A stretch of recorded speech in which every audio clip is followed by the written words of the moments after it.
ഇത് തണ്ണീർമുക്കം ബണ്ടാണ്. കുട്ടനാട്ടിലെ കൃഷി ഉപ്പുവെള്ളം കയറി നശിക്കാതിരിക്കാൻ വേണ്ടി ഉണ്ടാക്കിയതാണ് ഈ ബണ്ട്.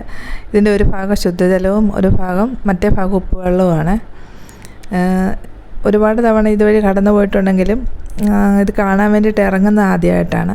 നമ്മൾ വണ്ടിയിലിരുന്ന് നോക്കുമ്പോൾ തന്നെ നല്ലൊരു ഭംഗിയാണ് ഇതിന്. പക്ഷേ നമ്മൾ ഇറങ്ങി നിൽക്കുമ്പോഴാണ് ഇതിൻ്റെ ശരിക്കുള്ള ഭംഗി നമുക്ക് അറിയാൻ പറ്റുന്നത്. ആ ഒരു ഫീല് ആ വൈകുന്നേരങ്ങളിലൊക്കെ ഇവിടെ വന്ന് ഇറങ്ങി നിൽക്കുമ്പം കായലിൻ്റെ കാറ്റൊക്കെ ഇട്ട് നിൽക്കുമ്പോൾ ഉള്ളൊരു മാജിക്കൽ ഫീലുണ്ടല്ലോ, അതൊരു എന്താ പറയുന്നത്, ഒരു പ്രത്യേക ഒരു വൈബാണിത്.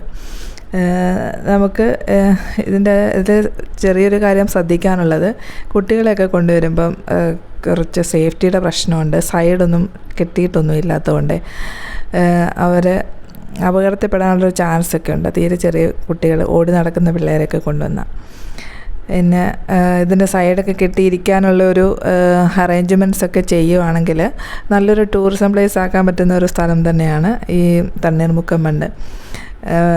തണ്ണീർമുക്കം ബണ്ട് കേട്ടിട്ടുണ്ടെങ്കിലും ഇത്രയ്ക്ക് ഭംഗി ഇതിന് ഉണ്ടെന്ന് ശരിക്കും പറഞ്ഞാൽ നമ്മൾ വണ്ടിയിലൊന്നും ഇരിക്കുമ്പോൾ നമുക്ക് അത്രയ്ക്ക് അങ്ങോട്ട് ഫീൽ ചെയ്യത്തില്ല. ഇവിടെ ബോട്ടിംഗ് ഒക്കെ ഉണ്ട്. പക്ഷേ ബോട്ടിങ് നമ്മുടെ ഇവിടെ നിൽക്കുന്നത് ഒരു തുരുത്താണ്. ഈ തുരുത്ത് എങ്ങനെ വന്നു എന്നുള്ള കാര്യം എനിക്കറിയത്തില്ല. ഇതറിയാവുന്നവർ ഉണ്ടെങ്കിൽ ഒന്ന് കമൻറ്റ് ചെയ്തേക്കണേ. ഇത് അതിൻ്റെ ഓപ്പോസിറ്റ് സൈഡാണ്. ഇവിടെ അങ്ങേ സൈഡിൽ കുറച്ച് കടകൾ ഒക്കെ ഉണ്ട്, ചായക്കടകൾ, ചിന്തിക്കടകളൊക്കെ. പക്ഷേ ഇവിടെ അങ്ങനെയൊന്നും ഇല്ല. ഈ നിൽക്കുന്നവരൊക്കെ ഫിഷിങ്ങിന് വേണ്ടിയിട്ട് നിൽക്കുന്നവരാണ്. അവരുടെ കയ്യിൽ ചൂണ്ടയൊക്കെ ഉണ്ട്. കുറച്ച് നേരം ഞാൻ വെയിറ്റ് ചെയ്തു മീനെ കിട്ടുന്നത് കാണാൻ വേണ്ടിയിട്ട്. പക്ഷേ അവിടെ കിട്ടുന്നതായിട്ടൊന്നും കണ്ടില്ല. ഇവിടെ എല്ലാം പുല്ലൊക്കെ വളർന്ന് ഭയങ്കര വൃത്തികേടായിട്ട് കിടക്കുവാണ്.